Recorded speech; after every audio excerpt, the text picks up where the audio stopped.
Faça um altar quadrado de madeira de acácia, com 2,20 metros de comprimento por 2,20 metros de largura e 1,30 metro de altura. Nos 4 cantos, ponha 4 pontas que formarão uma só peça com o altar, que deverá ser revestido de bronze.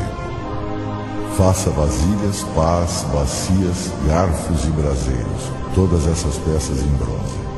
Faça uma grelha de bronze com 4 argolas de bronze nos cantos, debaixo da beirada do altar.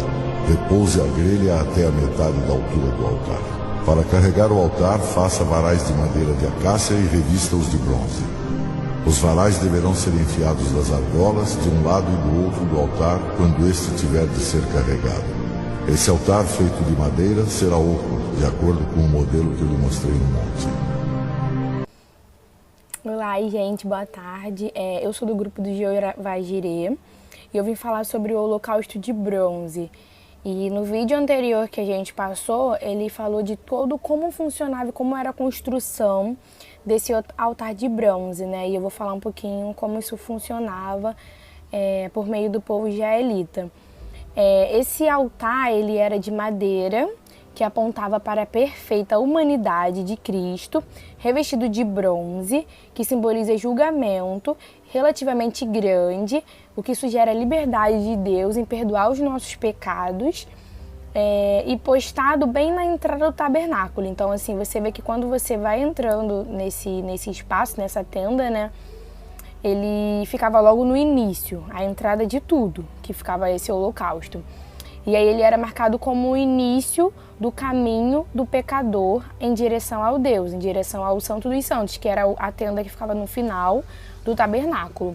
O altar de holocausto era móvel, porque assim, os israelitas, eles estavam, todas as vezes que eles ficavam no local e eles eram transportados para um outro local, eles retiravam aquelas tendas e levavam para o local e armavam as tendas e faziam tudo de novo, para dar continuidade àquilo que Deus falou com Moisés em relação a manter esses costumes da época, entendeu? Então, assim, por isso que ele era móvel. E ele era central no culto diário dos israelitas. Como a cruz precisa estar centralizada nos nossos cultos, conforme está escrito em 1 Coríntios, do 2 ao 2. Todo dia, menos 2 vezes pela manhã, ao entardecer, os sacerdotes ofereciam a Deus sacrifício em favor do povo. E que eram totalmente queimados sobre o altar, que eram as ofertas, né? Sejam por qualquer outra coisa, eles queimavam ofertas e queimavam incenso ao Senhor, e aquele incenso subia como um cheiro suave ao Senhor. Então, assim, além disso, tinha o dia da expiação, né? E aí, o que acontecia? Nesse dia, o sumo sacerdote, para entrar na tenda, no Santo dos Santos, ele precisava ir lá, queimar todo aquele sacrifício, fazer um sacrifício, queimar um incenso. Tinha todo um ritual para poder, quando ele entrar no Santo dos Santos e o Senhor se revelar a ele, para que ele não viesse ser fulminado, né? Então, uma vez ao ano, havia também esse ritual. E todos os outros sacerdotes tinham acesso para realizar o sacrifício. Mas, para chegar no Santo dos Santos, ele vai passar por esse altar. Então, assim, como esse altar de bronze, ele era muito importante para os sacerdotes, como eles levavam isso tudo a sério. E os sacrifícios ocorriam conforme está escrito em Levítico, são diversos sacrifícios, né? Então, assim, depois, se vocês puderem dar uma olhadinha, é enriquecimento para a nossa vida, né? Para a gente poder entender como isso funcionava. Então, assim, Jesus...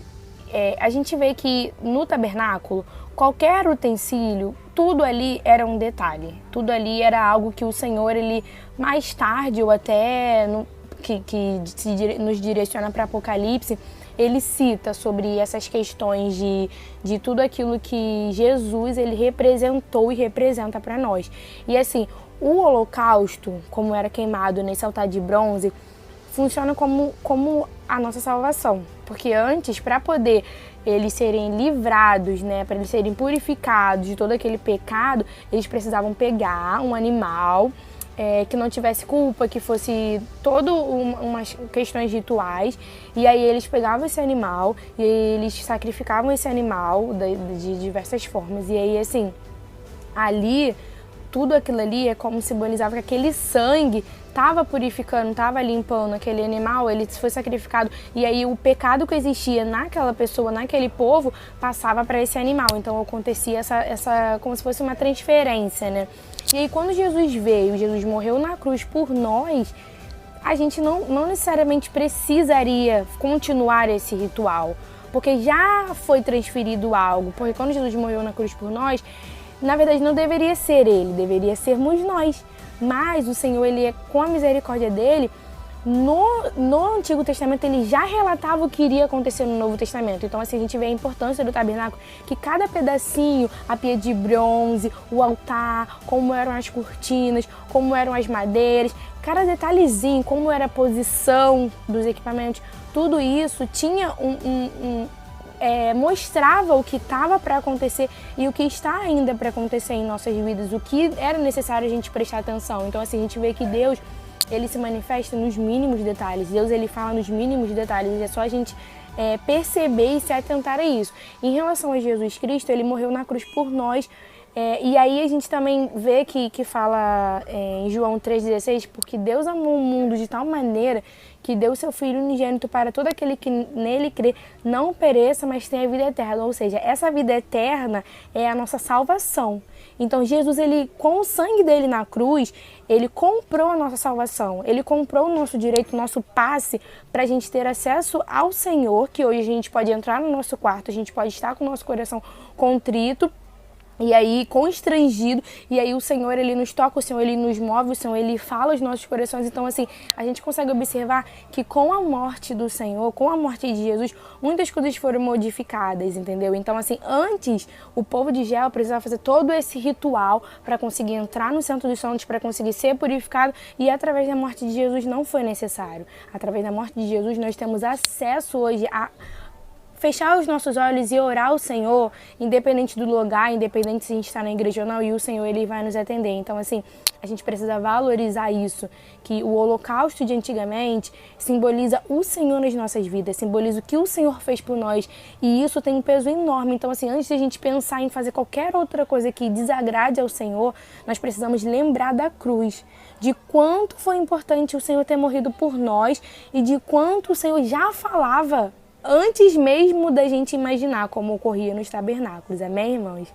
Fiquem na paz, espero que essa palavra venha alcançar o coração de vocês nessa tarde.